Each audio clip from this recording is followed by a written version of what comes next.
going on YouTube? My name is Sahil, and today I have a very exciting car for you because it's a bright sunny day here in New Jersey.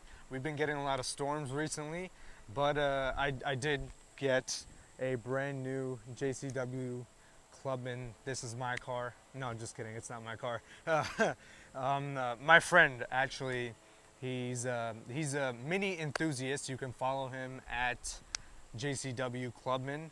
Actually a great Instagram if you want all things mini. But first, I'm going to tell you a little bit of history. Okay, so Mini was first introduced in 1968, and it was a British car manufacturer, and it ran through until 1980. And honestly, that's all I want you to know for the purposes of this video, is that it has British heritage. But I'm going to focus more on modern Mini because the car behind me is a modern Mini. The Clubman, which is the car behind me, was reintroduced in 2007. Now this time around, it was engineered and manufactured by BMW, and it was reintroduced in 2007, which means that this car is still very new on the market. It means it's only been 13 years, and this car, the one behind me, is only in its second generation. Now I'm going to tell you a little bit about the first generation. The first generation was called the R55, and the base model made around 138 horsepower. Okay, but you could upgrade to the Cooper S,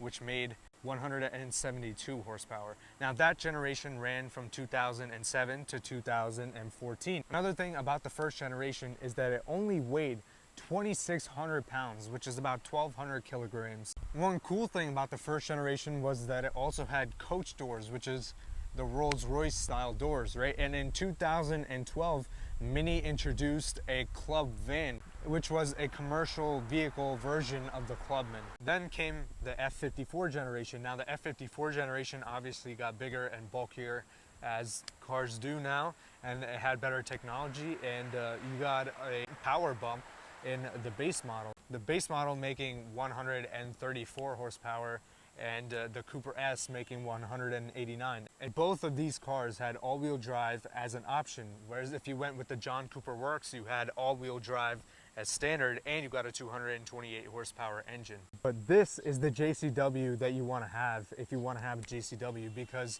in 2020 they went all out, and there's a reason for that. I'm going to tell you that reason later. But what you need to know right now is that this is the one that you want, because it has a turbo 4-cylinder and it makes 301 horsepower, which is huge, and it puts the power down pretty well because it has 330 foot-pounds of torque. Well, actually, I don't really know if it puts the power down well. I'll find that out when I drive it. But with that said, let's get straight into this video.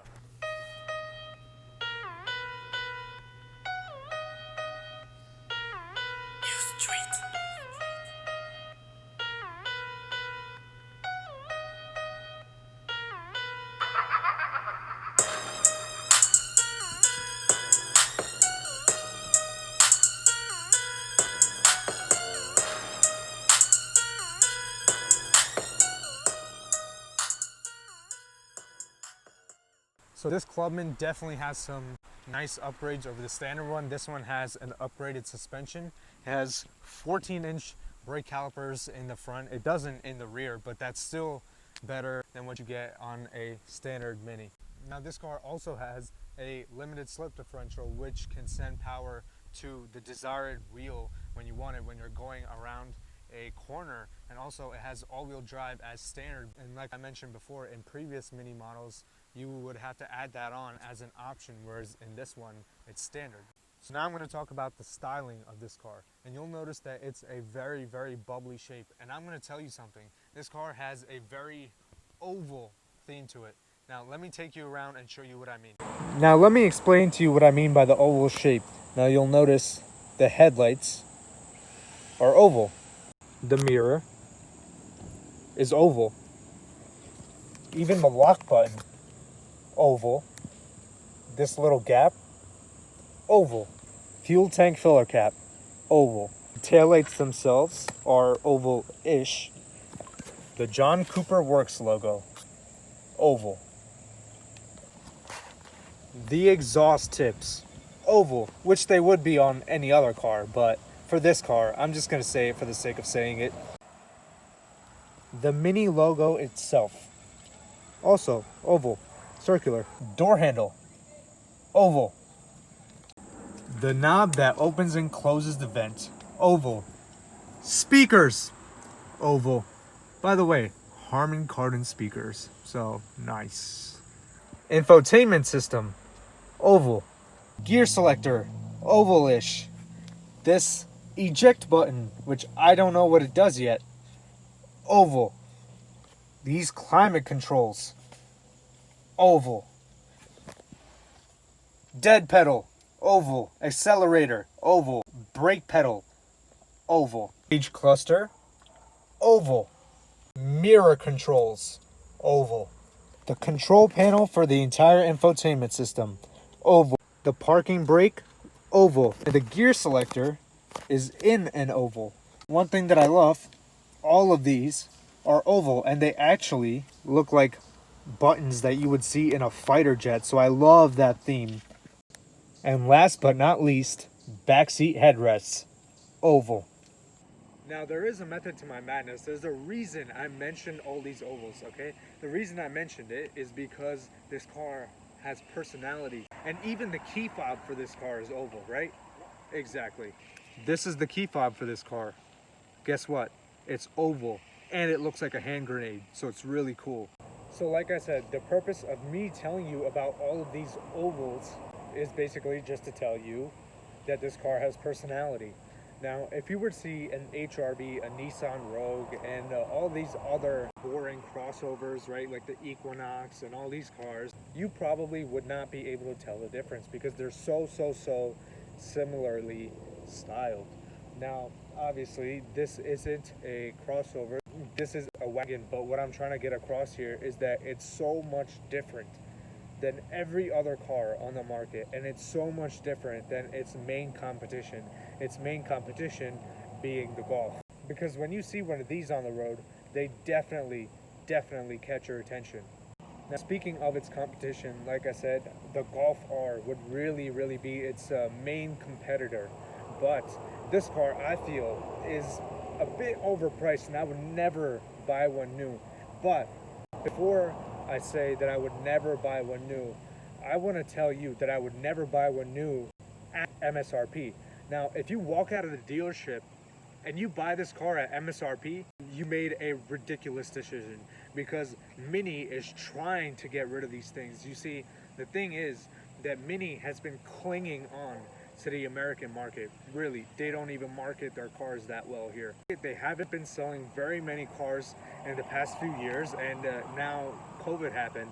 So you're a company who doesn't sell very many cars. You're kind of a niche brand. Whoever knows about you, but the people that don't, they ignore it, right? So you have not a very good selling car, unfortunately, because this is an amazing car. It's very underrated. And then you have COVID. Now, COVID impacted car sales across the board. So what do you do? What do you do if you're Mini? So in order to put your car on the map, you want to make a rare version of it. And that's exactly what this is. And so is the Mini GP, because there's only 3,000 of them. So guys like Jacob and Yuri from the Straight Pipes, guys like Doug DeMuro, they want to review them. But Mini isn't so good with marketing because Mini headquarters doesn't give out press cars. And to me, this is one of the giant flaws, not with the car, just Mini in general. If you're not doing the marketing and if you're not getting the name out there, that means you're losing out on potential customers, because a lot of customers, a lot of enthusiasts and non-enthusiasts too, before they buy a car, they do some sort of research. What's the one platform that gets a lot of attention when it comes to videos, content creation, and videos about cars? YouTube. So if videos don't go up on YouTube, that's a lot of potential customers that Mini is losing out on, which means that's a lot of potential sales, which Mini is also losing out on. Now, whenever a conversation about Mini comes up, all I hear is that it's a niche brand and more people should know about it. Well, A, they should market it better if more people should know about it. And B, I really don't think it's that niche because this car has a huge following, and for that I'm gonna get the owner of this car to tell you a little bit more about this. All right, so this is Sacha. He's my friend. How's it going? He's the owner of this car, and I wanted to ask you, there is a huge community around minis. Very right? large following. Very large following. Yep. And you've been to mini meets, so tell me a little bit about your experience in mini meets. So, for example, I belong to the Mini of New Jersey's group, and it's a pretty cool thing. They have rallies every once in a while, and about 3 or 4 times a year, and you just go out and have a good time and learn about other people's minis. Exactly. So if you check out his Instagram, which is JCW_Clubman_. so if you check out his Instagram, he literally has pictures where it's just a line of minis, just a road full of minis. The aftermarket potential for a Honda Civic is huge, and I would say that the Mini has just as much of a following. Yeah, Would you It's like a agree with Subaru that? following. Subaru following, right? Subaru type following. Yeah, exactly. I know one guy that has 5 minis. He has 5? Not another car. 5 R53 minis. 2003 supercharged. All of them. I have another question for you. Why did you choose this car over the competition? For the personality, A. Like It's I a said, wagon. it's the ovals. He chose it because of the ovals. It's a station wagon, and not many cars offer a station wagon anymore, and the station wagons that are offered typically aren't very fast. That's The true. ones that you want to get that are fast are the E63 and RS6, and both of those are more than double this price. Exactly. So, like he said, it's a wagon, right? And it has the barn style doors, which I'm about to show you. And you can open them up, and it's easy, very easy, in fact, to get things in the back of that car. And you can open the door on the side and fit a lot of stuff in here. So I'm going to take a picture of it next to my 9th generation Honda Accord and show you how small this car truly is. You can fit all of IKEA in the back. It could fit all of IKEA in the back. Exactly. Exactly. Yeah. So it's a pretty practical car, even though it's a small car. That's one thing that the owner really likes about it. And why didn't you go with the Golf? It was a little boring, not gonna lie. It was smaller in terms of storage space, and it wasn't as powerful. 3 simple reasons. This is fully loaded. The base JCW starts at 42. So if you want the fully loaded one, almost 50 grand, right? And 50 grand with fees and stuff like that. Taxes, Yeah, fees and taxes. You know, Uncle Sam wants his share, so 50,000, right? And you got a pretty good discount on it. Yeah, I got a very good discount. I searched for a good discount. I went, there was only 3 in this color, and I wanted rebel green. That was something I knew I wanted. There was only 3 of this color in the country, and I drove all the way to Illinois to get the best deal. Exactly. Dude, that's commitment right there, honestly. Bro, yeah, 3 in this color, and this color really pops. It might look black on camera, but like you said, it's rebel green. It's a really nice, like, underrated color, so even if you know, you knew what this was, you might not necessarily notice it on the road just because of the color he chose on it, and it's very understated. So why did you choose this over a Golf R? Actually, the pricing wise, why did you choose this?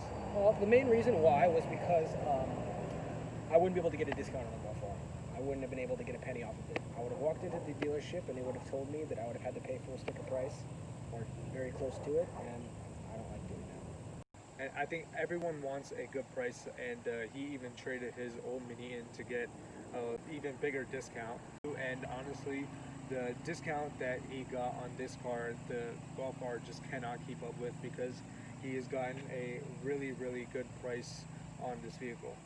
So now let's talk about the interior.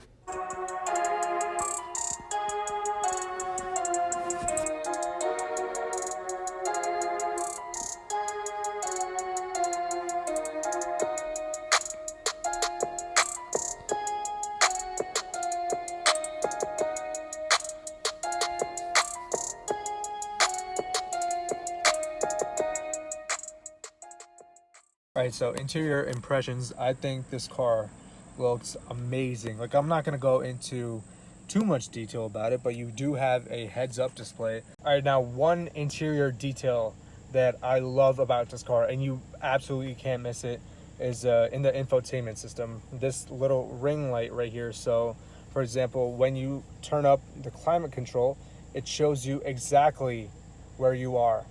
So when your climate control is turned up to its hottest setting, it'll move the white light to show you where you are. so you don't have to keep looking down at the display. You can just see it in your infotainment system. So this ring light actually has a pretty good use for it. And same thing with the volume. If I wanted to turn up the volume, or let me turn it on first. If I wanted to turn up the volume all the way up, you can see it tells me right here that the volume is going up. And now when I put it down, I don't know who this artist is, by the way. Oh, Donna Summer, of course. Yeah, totally knew that. So when I put this down, it'll show me when it goes down. So that's one of the coolest features. And also when you scroll, the colors change. So it has like different sort of almost ambient lights in this infotainment system, which is awesome. Now, one thing that I don't like about the infotainment system is the shape of it. Now, you see a lot of car manufacturers have like 8-inch infotainment systems, and they're huge and they stick up and you can't miss them.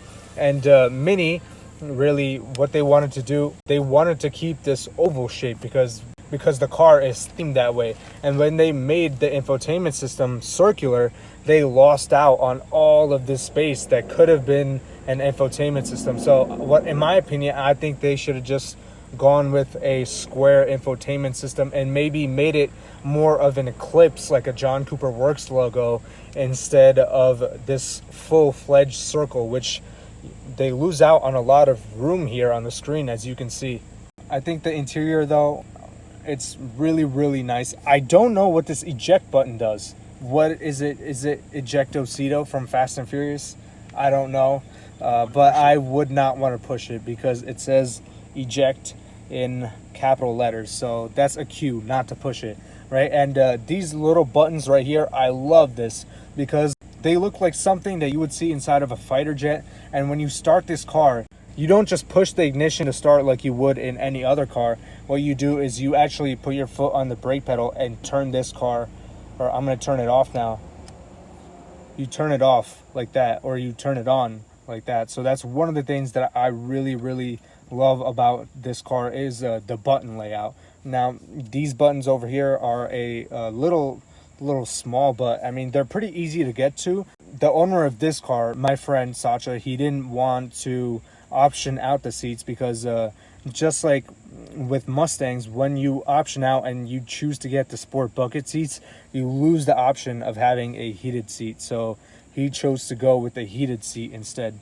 And the seats in this car are extremely well bolstered. So it turns out that this car actually has a built-in rocket launcher, and if you press that button, it shoots that rocket launcher. So don't press this button unless someone's going really slow in front of you. Next, I want to talk about Sport Green Mode, right? Because I have something very, very similar in my Honda. I have an Eco button, but what it does, it basically, in my car, it doesn't allow you to rev past like 2,000 RPM, I would say, and I'm sure it's the same in this car. It is, right? Very similar. Yeah, exactly. So it's very similar in this car, and it becomes basically an Econo box if you press this button. And you have a drive mode and a sport mode. You can't put it in comfort mode because Mini thought that if you buy this car, you would automatically always want it in its sporty suspension. So how's the knee room and headroom? I'm 5'9", and I've got plenty decent headroom and Like legroom. space? Very big. As you can see, I can go all the way back. I think you could be 7 foot tall and sit very comfortably in the front seat of this car. All right. Okay, so let's move on to the back. One thing I really, really like is that as soon as you get in this car, it has a John Cooper Works logo on the door sill, and then you have a checkered flag right beside it to kind of symbolize sportiness, if you will. Another detail I love, the checkered flag is also carried on to the back. It doesn't have the JCW logo, but the checkered flag is there, so you know they didn't miss out on that detail, which is something that I really like. One thing that I really like back here is aluminum window switch, aluminum door handle. This car, for what it is, that's really impressive because I think a lot of luxury cars will have like a little plastic button and then they'll have aluminum at the top, but this is a full aluminum button. It's a minute detail, but honestly, minute details are what make the biggest difference. Like, for example, I know Maseratis, they have basically a Fiat Chrysler plastic mirror switch, and then they just have an aluminum finish at the top. Okay, so now we're at the back. How's the knee room and headroom at the back? As you can see, it's a bit tight. It's comfortable for a 10, 20, 30, 40-minute drive. I wouldn't want to spend a 4-hour road trip back here, but it gets the job done.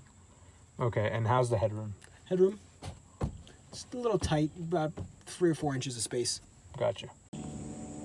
All right, so double wipers because they're barn doors. They're barn style doors, so you have to have a double windscreen wiper. Okay, so since this is a fully loaded car, here's one feature that I love. You can actually pop open these barn doors just by putting your leg in front of it.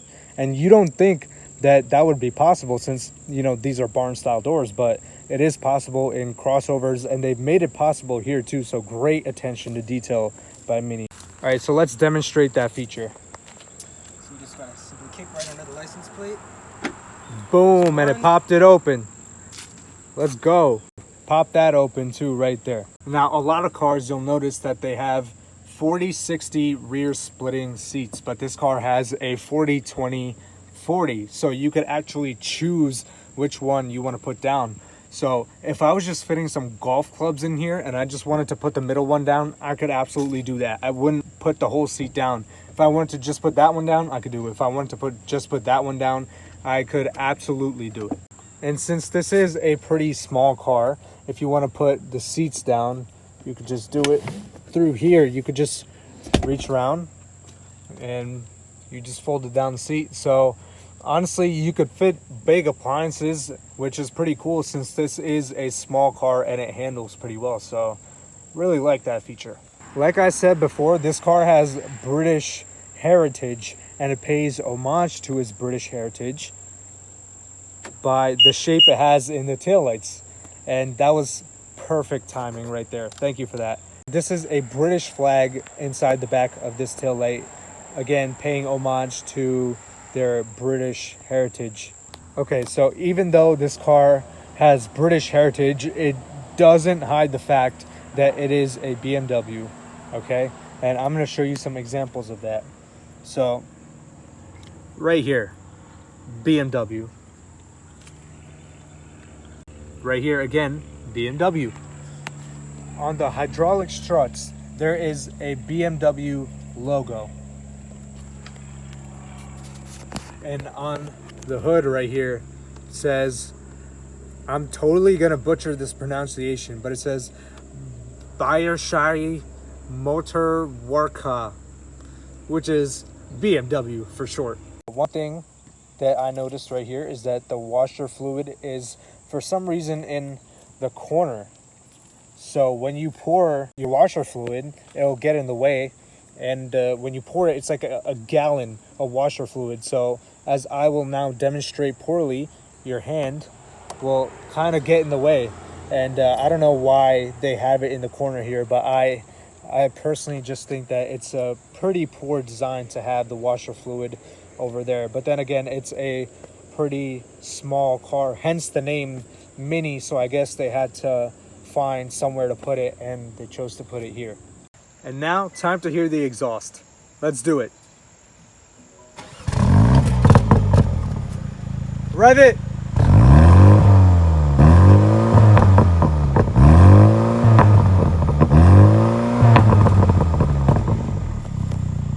Perfect. All right, and these are real exhausts. So here's a Carwow stick of truth that I borrowed from Matt Watson, even though he lives in England. Carwow stick of truth, and it goes all the way in. So real exhaust tips. Thank you, Mini. All right, so we're about to take off in the Mini. First impression, seats nicely bolstered.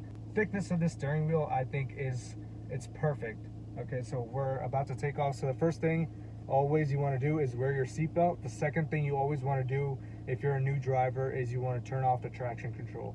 No, I'm just kidding, don't do that. But all right, so we're about to set sail in this Mini. I just want to get a feel for this car. Oh yeah, I'm sorry. No, you're good. Is it just like a BMW? You gotta hit this button. Oh, you gotta. Oh, okay, yeah. Because in BMWs, you usually don't have to do the button. You just kind of set sail. All right. Okay. The accelerator feels heavy already, man. I feel like it feels Maybe it's just because I haven't driven this car. Maybe I have to get used to it. Oh wow, the brakes already, bro. I'm so used to pressing like really, really heavily on the pedal in my Honda, and this responded insanely quickly.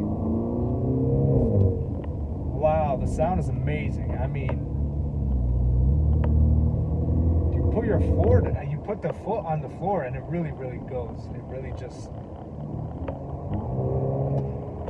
Oh, that's awesome. That is awesome right there. What is that? Is this manual shifting right now? No, that's sport mode. Okay. Put you into it. All right. So, I mean, this is like, it doesn't feel like, I mean, it feels like a lot of power, but it's not. You know, it's 300 horsepower, and you wouldn't expect it to feel as fast as it is. That's the thing with this car, is just, you know, it's very understated in my opinion, and you put your foot there, and it really goes. I don't know if you guys heard that, but I can hear this inside the cabin, and that is incredible. Okay, I want to put this in sport mode. Can I put this in sport mode right now? Go for it. Okay. So it's got a manual, and then it's right now it's sport mode, and then it'll shift whenever if it's an S, it'll shift on its own. But once you start shifting, you have to do it on your own. And this is amazing, bro. This is amazing. This changed my mind. I mean, I definitely don't think a Golf R drives like this. I feel like a Golf R is a little more, you know, everyday driver, a little more reserved, whereas this is kind of, you know, here's what it is, and it's in its sportiest setting all the time. Wow. And I'm coming up on a turn. I want to see how this handles. Oh, this is so beautiful around the corner. It really is. I mean, like, that corner was like nothing. I mean, in my Honda, and I know I'm going to bring up my Honda, okay? Don't try to be Kevin Hart in the comments and tell me how I'm bringing up my Honda constantly, okay? I have a Honda. That's what I drive, okay? So, it's just so flat around the corners. I mean, I love the way this drives. Love it. So nice. And I don't know if the audio is pumped. Is it pumped in? It feels like it's... Some of the engine audio is pumped in, but yeah. the exhaust is all exhaust. Yeah, exhaust, like he said, it's all exhaust. It is a BMW product. BMW does pump in audio, but who cares? I mean, this thing sounds amazing. I mean, I want to hear it. I mean, honestly, I don't really care if it's pumped in or not. It sounds great. Oh my God. Just the little short bursts are, you know, what really makes this car so fun, is that every drive you go on is every drive you go on is awesome, and I want to buy this car now. That's let's go to the dealership, son. Nah, just kidding. But this is so good. This is so good. All right. Oh man, I love it. It does this weird thing where it hangs revs. That's in the sport mode. You don't have to do that if you're in the normal drive. But whenever you're in sport, that's how it does. Okay, yeah. So in sport mode, it hangs revs. In normal mode, it doesn't do that. But if you don't want the revs to hang, you can always shift by yourself. You could shift by yourself. You know, if you don't want the revs to hang, I'm just gonna put it in regular normal driving mode. But I noticed the ride is, you know, you feel bumps. You really do. You feel all the bumps. I'm just making a turn in the parking lot here, but you do really feel all the bumps, and the steering is perfect. The steering is like perfectly weighted. I have a 2017 3 Series, and the car is small, but it feels heavy because of the steering, and my Honda is very heavy, and it feels heavy, but the steering helps it. So the steering is a huge key factor in what makes or breaks a car. And I have to say, the steering in this, it's absolutely spot on. It's absolutely spot on. Oh, the brakes have a bit of bite to them too, which is, I enjoy that. I mean, I definitely, yeah, whenever I really feel the bumps. I mean, whenever I It's a stiff step on car. the brakes, yeah, it is a stiff car. You put it spot on. So whenever I step on the brakes, I do feel bite, and I love the instant stopping power because I really have to hold my brake down in my car, and even in my 3 Series, and that's a BMW, and it's pretty much a BMW. It's the same engine that they use in the newer BMW models. And I just went over a pothole there, and I think I have some spinal issues now. So yeah, that's one issue. I mean, it's not really an issue. It's more of an experience, dude. I love this car. I want to put it in sport mode again because, again, I'm coming up on some.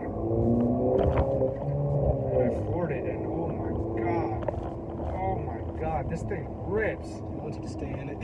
Yeah. Oh my god. It's almost like it's a different car in sport mode. It really does feel like it's a different sort of vehicle in sport mode, and that's the same feeling I have in my BMW. You know, a lot of cars, what happens is you'll be driving and you'll be driving in normal mode, and then you'll be driving in sport mode, and it feels no different. But this car, there's a world of a difference between the sport mode and the normal mode that I noticed here. Obviously, there's no comfort mode because Mini doesn't feel that that's important, and I don't really care that they don't feel that it's that important because I want this ride 100% of the time. And if you don't, then why are you buying this car? Because the whole purpose of this car is just to have fun and go all the time. 40 here. Oh man, just so good. It's so good. I mean, it might be. I've driven the new 3 Series. I've driven the new 3 Series, and I definitely think this drives better. And yeah, value proposition, not that good, but you have to remember, you could easily knock 6-7 grand off this thing if you wanted to. Just go to a dealer. They're desperate to sell these things. You know, the market is desperate right now, and every car dealership, they want to get things out the door because they want to make that sale. And now is as good a time as any to buy a car, in my opinion. And the reason being is because your coronavirus or something like this, who knows when something like this will ever happen again. So you will get great deals, and Mini is definitely really wanting to get this car out of their dealership. So you could easily be like, hey, you know what, 6-7 grand, or I walk, and they'll give you 6-7 grand off your car, and you will have a great value for money, and you will have something that's more exciting than a Golf, in my opinion. And that's very important. For you could have a great car for pretty much almost Golf money. One last rip. Oh, that thing. All right, we passed the turn, but I'm just gonna make a little U-turn here. All right.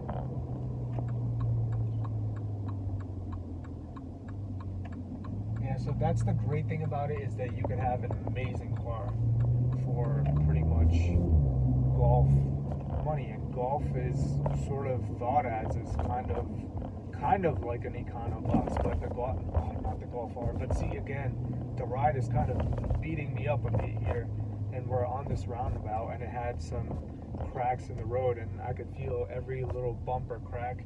I don't know.